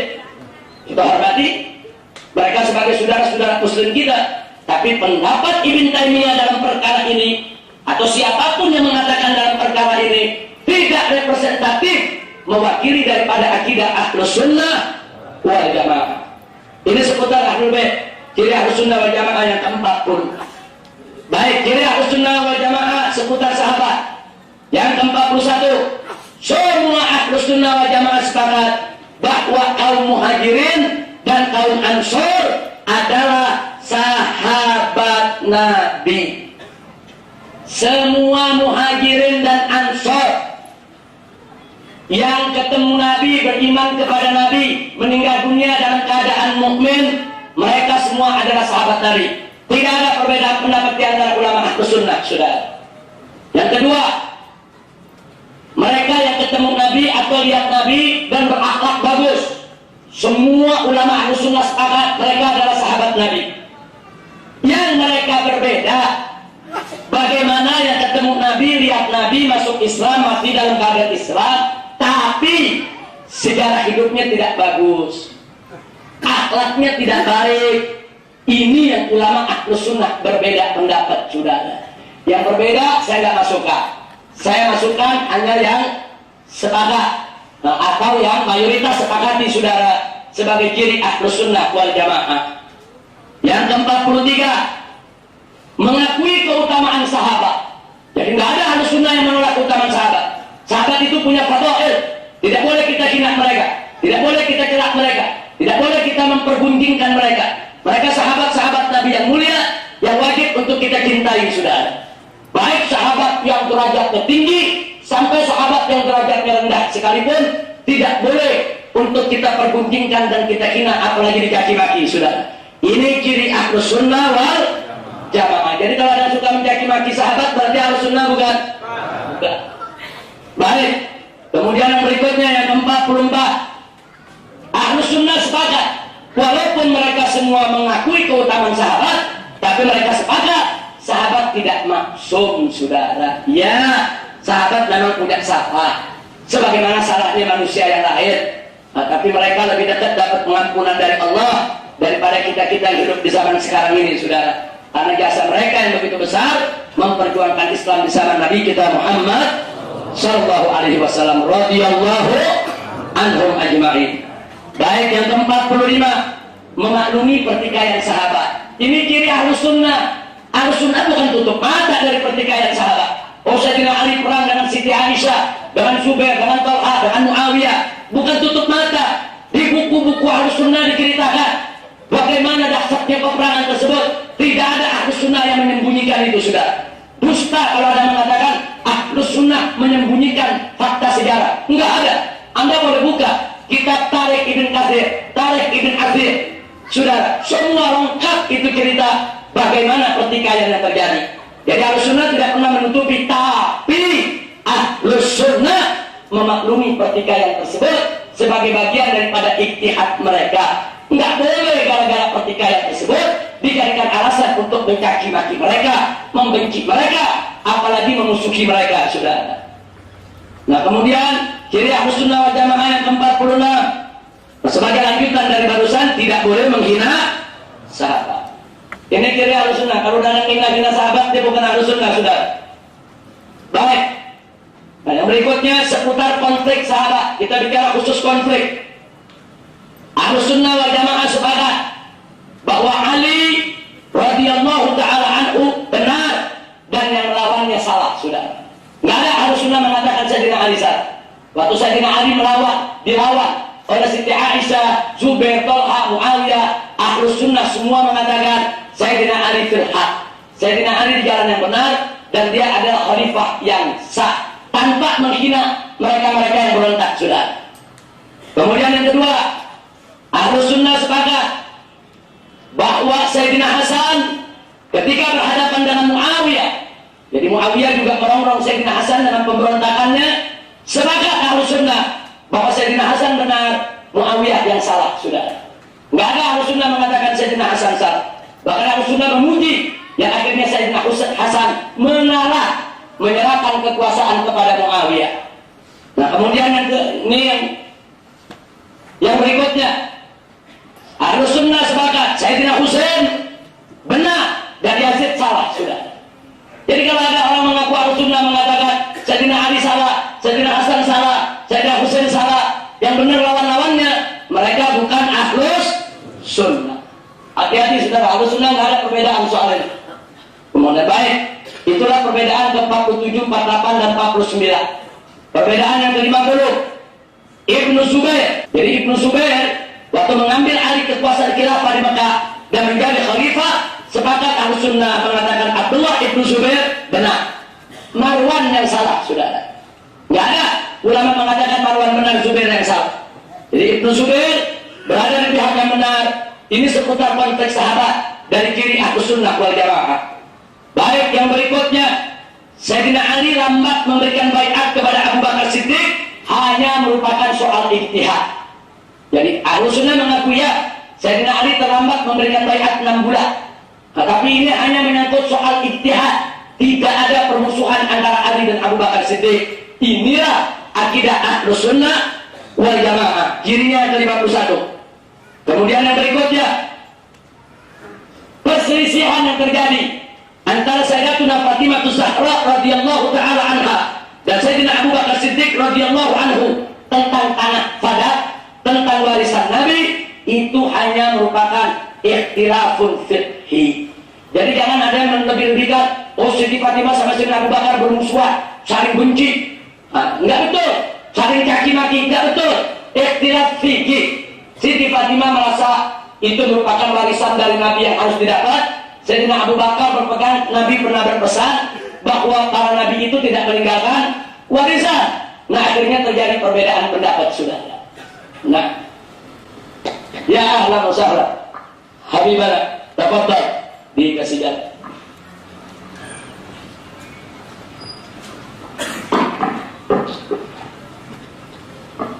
Ahlan wa sahlan, ya marhaba, barakallahu fiik. Masya Allah, tafadhal. Ahlan wa sahlan, ya marhaba, barakallahu fiik. Afwan ya Habib. Nah,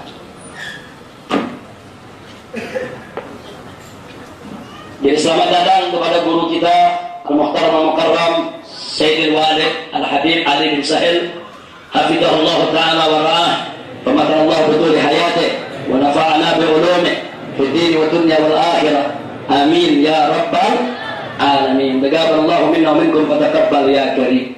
Nah, jadi yang berikutnya saudara, bahwa perbedaan antara Sayyidina Ali, Sayyidina Abu Bakar, Siti Fatimah dalam pandangan Ahlussunnah wal Jamaah itu merupakan umurun ijtihadiyah. Mereka tetap saling cinta, mereka saling hormat, mereka tidak saling benci, saling mencaci maki satu dengan yang lainnya. Alhamdulillah. Kira-kira sampai sini jelas tidak? Sudah berapa? Judulnya 101. Sisanya bulan depan.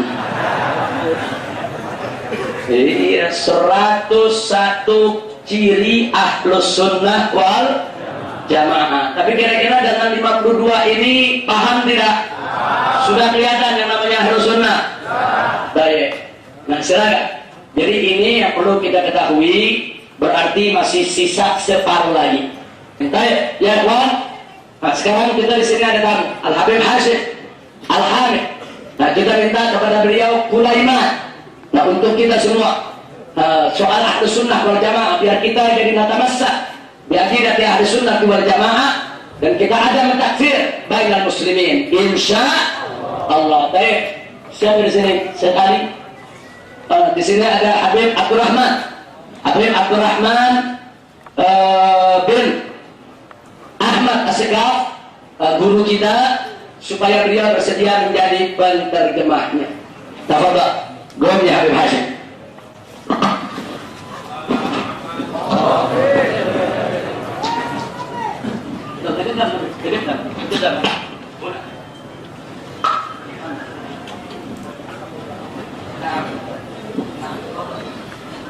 السلام عليكم ورحمة الله وبركاته.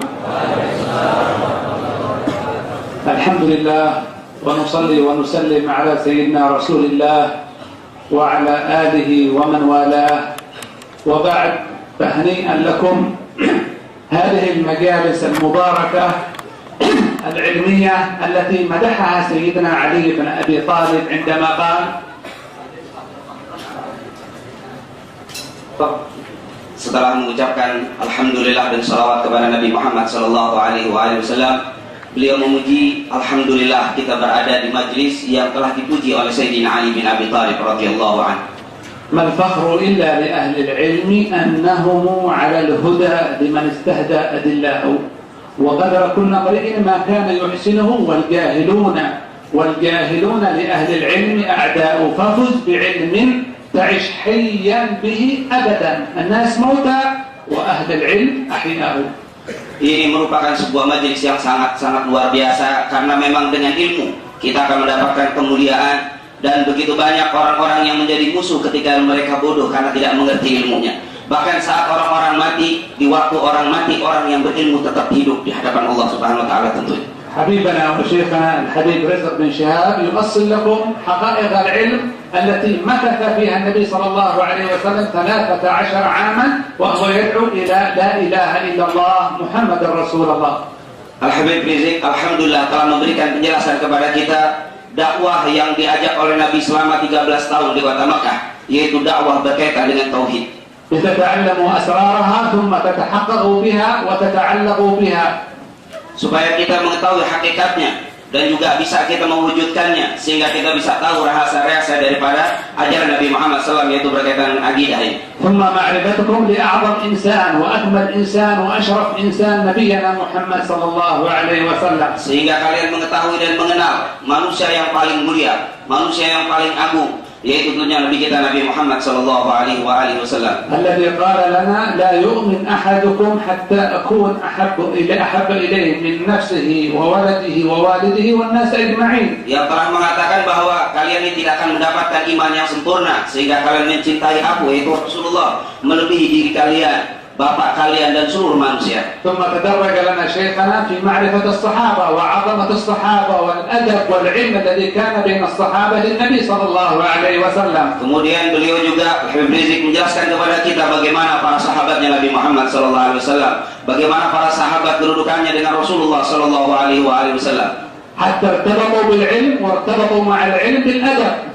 Sehingga kita akan mendapatkan keterikatan antara ilmu dengan adab. فعندما دخل سيدنا علي بن أبي طالب في مجلس مكتظ بالصحابة وبينهم النبي صلى الله عليه وسلم وسع له سيدنا أبو بكر الصديق في المجلس. Sehingga ketika suatu hari Sayyidina Ali masuk ke satu majelis yang di situ ada para sahabat dan juga Nabi Muhammad SAW, Abu Bakar As-Siddiq radhiyallahu anhu memberikan tempat untuk Ali bin Abi Thalib radhiyallahu anhu. فقال النبي صلى الله عليه وسلم ما يعرف الفضل بأهل الفضل إلا أهل الفضل. Sungguh tidak ada mengetahui keistimewaan seseorang kecuali orang yang memiliki pengetahuan tentang keistimewaan seseorang. وسيدنا عمر عندما تأتيه مسألة فيها معضلة وفيها مشكلة يقول ما لها إلا أبا الحسن علي بن أبي طالب. Bahkan Umar bin Khattab radhiyallahu anhu ketika mendapatkan permasalahan, dia tidak mengatakan kecuali tidak ada tempat kembali kecuali Sayyidina Hasan Abul Hasan yaitu Ali bin Abi Thalib radhiyallahu anhu. ثم سمعتم عن الأئمة الأربعة الكبار الفخام العدول الإمام مالك والإمام أبو حنيفة والإمام الشافعي والإمام أحمد بن حنبل. Begitu juga para imam yang kita hargai yang sangat besar yaitu para imam 4, Al-Imam Abu Hanifah, Imam Malik dan Imam Syafi'i serta Imam Ahmad bin Hanbal. كانت لهم آداب مع العلم وإخلاص مع العلم ومثابرة مع العلم. Begitulah mereka, yaitu tentunya dengan penuh keikhlasan dengan keilmuan dan juga adab dengan keilmuan selalu diiringi dengan adab. الإمام مالك عندما ذهب إلى أول مجلس للعلم في مسجد النبي صلى الله عليه وسلم عند ربيعة الرأي. Al-Imam Malik ketika pertama kali pergi ke Masjid Nabawi, yaitu ke Masjid Nabi bersama ربيعة الرأي. Nah. قالت له والدته بعد أن عممته وألبستها القميص: يا بني ستذهب إلى مسجد النبي صلى الله عليه وسلم إلى ربيعة الرأي فتعلم منه الأدب قبل أن تتعلم منه العلم. Dia mengatakan, wahai anakku, setelah waktu memakai pakaian baju, engkau sebentar lagi akan pergi kepada Rabi'ah bin Rai yang ambil dari mereka itu adabnya. ولذلك رأينا الإمام مالك لا يلبس النعال في المدينة المنورة ولا يركب الدابة في المدينة المنورة لأنه تعلم نور العلم وسر العلم قبل أن يتعلم العلم. Oleh karena itu Imam Malik ketika di Madinah dia tidak mengendarai unta, bahkan dia tidak memakai alas kaki karena dia mengetahui rahasia dan juga adab daripada ilmu itu. والإمام أحمد بن حنبل الإمام العظيم الذي يحفظ مليون حديث للنبي صلى الله عليه وسلم يسير خلف البغلة التي تحمل الإمام الشافعي بالأسواق. Bahkan dari Imam Ahmad yang dikatakan hafal 1.000.000 hadis, dia kalau berjalan selalu di belakang untanya yang membawa Imam Syafi'i. وكان يقول للملأ: من أراد فقه الحديث فعليه بذيل هذه البغلة، أي بالإمام الشافعي الذي راكب على هذه البغلة. Siapa yang mau memiliki ilmu dan mengambil ilmu hendaklah dia berjalan di belakang unta ini yaitu Imam Syafi'i. ثم سمعتم هذا العلم الذي أصل لكم هذا الإمام وهو علم يدرس في الجامعات، فهنيئا لكم أنه جئتم إلى بيته فعلمكم حقائق لا إله إلا الله محمد رسول الله.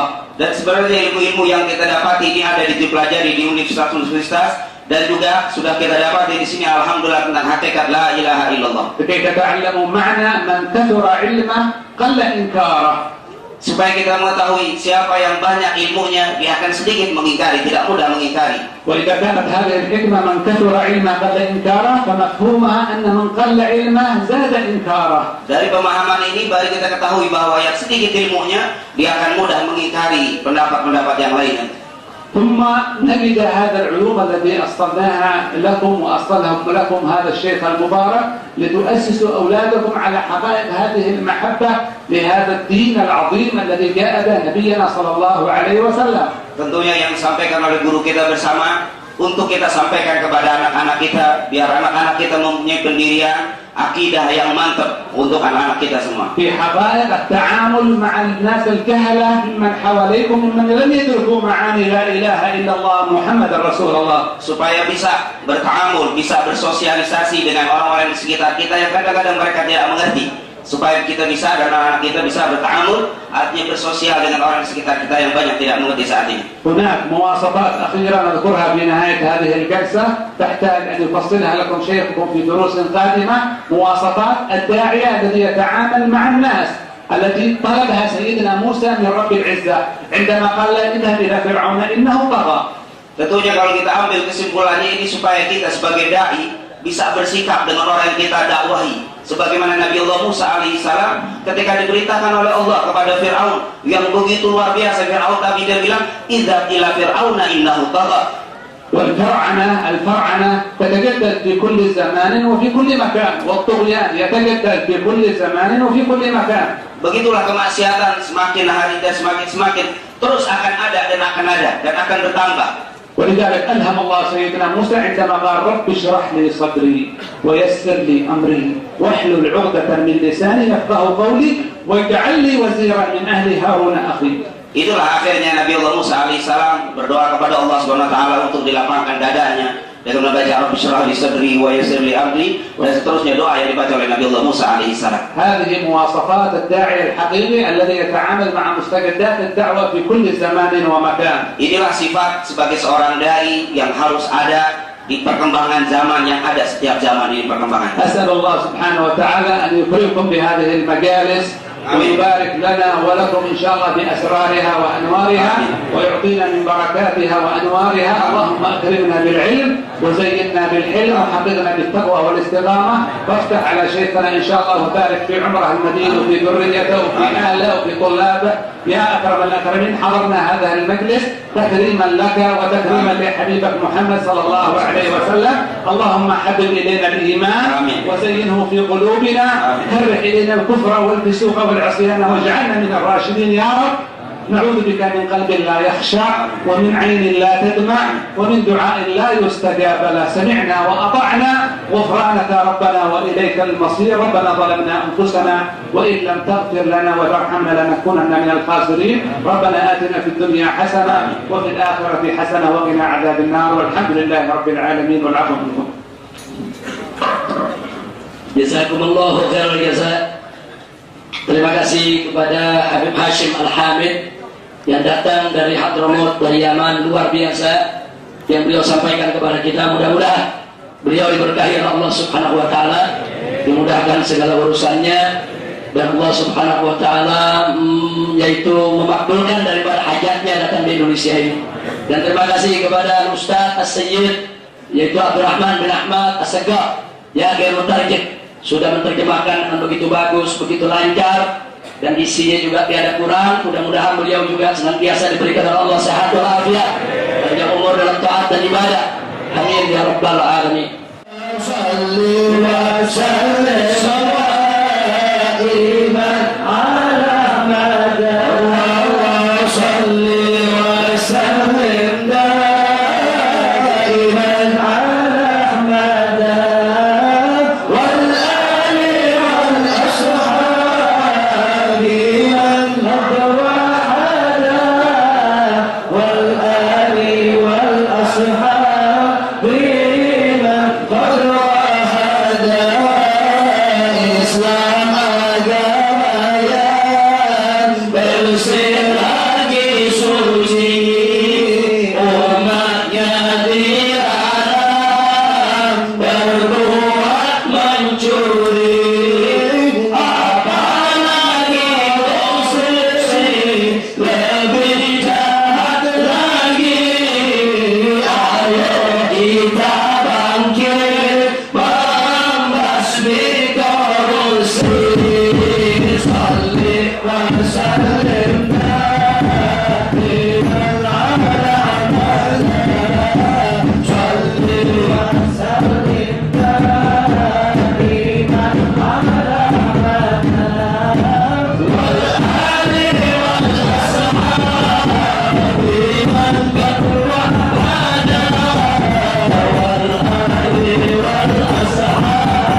untuk kita semua, dan semoga Allah memberkahi kita. Bismillahirrahmanirrahim. Ya Rabbana taqabbal